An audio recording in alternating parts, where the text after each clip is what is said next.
Hello and welcome to this edition of Mox News. I'm Brooke Fontana. Let's take a look at campus news.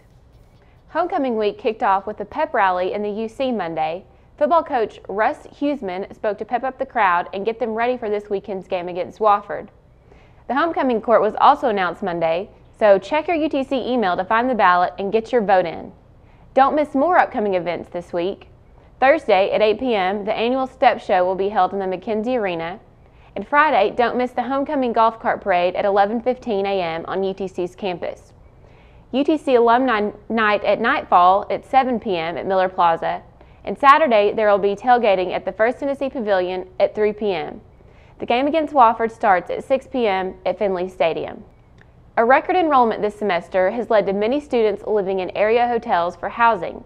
Currently, there are 143 students living in the Chattanoogan and the Sheridan Reed House, according to the housing director, Stephen Hood. Our own Olivia Bradley has more information on this situation.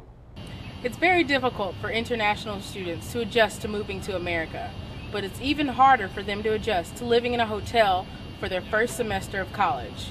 We spoke with a few international students to get their views.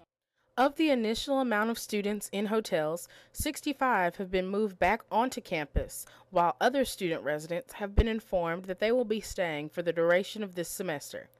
Of these students, some are international exchange students that are getting an unexpected change in their college semester. Lionel Probst, an exchange student from Germany, is living at the Sheridan Reed House. He explained to us how this situation has affected his experience this semester. The worst thing is, I think it's that you're not living on campus, that you're far away from just the social stuff, just the interaction between people on campus, everything, partying, meeting people, that they clean your room 2 times a week. That's probably the only positive thing about being in a hotel. I mean, it's an experience. I wouldn't say it's a great one, but I kind of have to get over it, you know. I mean, if I cry all day, it doesn't help any better, but yeah, I hope they'll find a solution soon. I hope that we're gonna move out this week, or at least by next week, because it's basically just me, my other German student male friend I'm here with, and the Czech guy. We're the only people left in the hotel. I love the college. Honestly, it's great here, but there's basically nothing I dislike about the college except for the housing. Everything is great. People are cool. Campus is great. They have a great gym. I like the classes, the professors are cool, but it's just the housing. Of course, we complain all the time. And nothing's happening. Yeah, the problem is he's trying really hard, our foreign exchange coordinator. He's doing a great job, but it just seems as if it's kind of stuck somewhere in between, you know. The wheels are not really turning, but I think from now on, I think that now it's getting better.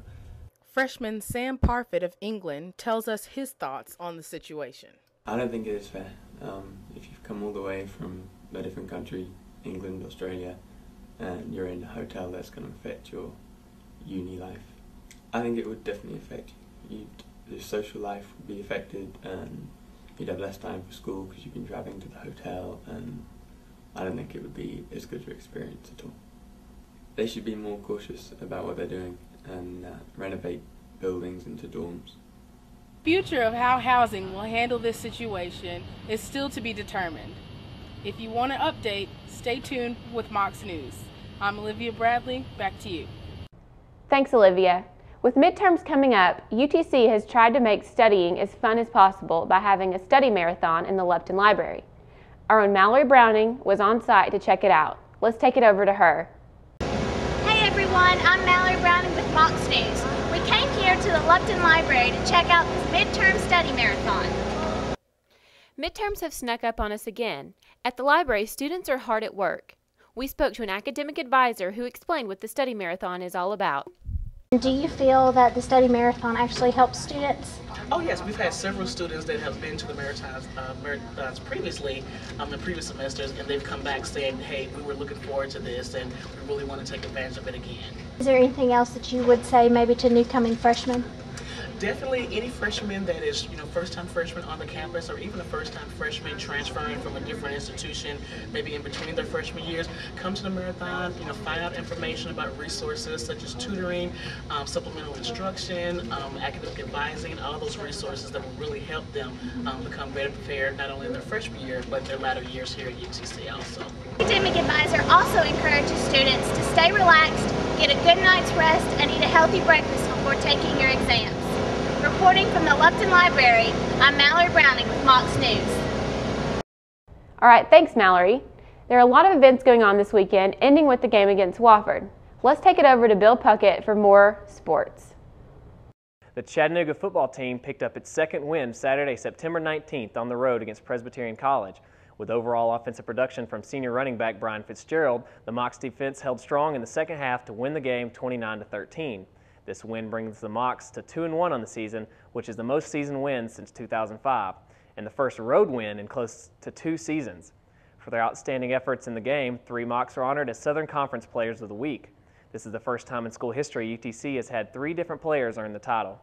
Fitzgerald received the Offensive Player of the Week with his career-high 181 yards and 2 touchdowns, while freshman linebacker Ryan Consiglio was named Defensive Player of the Week in his career day at Clinton, South Carolina. Consiglio recorded 12 tackles with his first career sack, along with a pass breakup and his first career interception. And the third Moc to be honored is sophomore punter Mike Hammonds. The Special Team Player of the Week booted 4 punts, none of them returned, averaging 41.8 yards a kick. The Mocs return to Finley Stadium this weekend for a homecoming against a talented Wofford team. The game is set for Saturday, September 26th at 6 p.m. The UTC Lady Mocs volleyball team continues their action-packed season with a tournament win last weekend in Ruston, Louisiana. The last time the Lady Mocs had won a tournament was in 2002, which was also held in Louisiana. Junior Courtney Barnes and sophomore Ellie Kuhn led the way with strong defense at the net. Lady Mocs recorded 11 double-doubles with 4 different players, giving the young team diversity and many options. Though still a fresh program, the Chattanooga men's and women's golf teams have proven to be a force to be reckoned with. The women are ranked number 12 in the nation by the Golfweek Sagarin Ratings Index by defeating 2009 top 10 programs including Duke, North Carolina, and Oklahoma State in the first 2 tournaments of the season. The men are back on top of the charts this season as GolfStat ranked them number 1, while Golfweek and Sagarin put them in the number 4 spot. The Mocs will get a chance to retain their top spots as they head to Bremerton, Washington this weekend to compete in the Ping Golf Week Invitational. 15 of the country's top teams will be playing against the Mocs at the Fold Mountain Golf Club. The events start on Sunday, September 27th, and includes 36 holes of play with a final 18 on Monday. All right, thanks Bill. Come out and support your Mocs this weekend. And that's going to do it for this edition of Mocs News. Remember, you can catch us on demand at mocsnews.com or on Comcast Channel 3. Have a great day.